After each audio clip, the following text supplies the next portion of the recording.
Hey guys, welcome back to my channel. In today's video, I'm going to show you how to fix Starlink is down. It means there's no internet connection right now.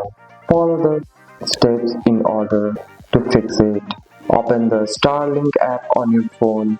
Look for the message like down, offline or outrage. If it says outrage, the issue may be temporary. Unplug the Starlink router from the power, wait 1 full minute, then plug it back in. This gives 5 minutes to reconnect.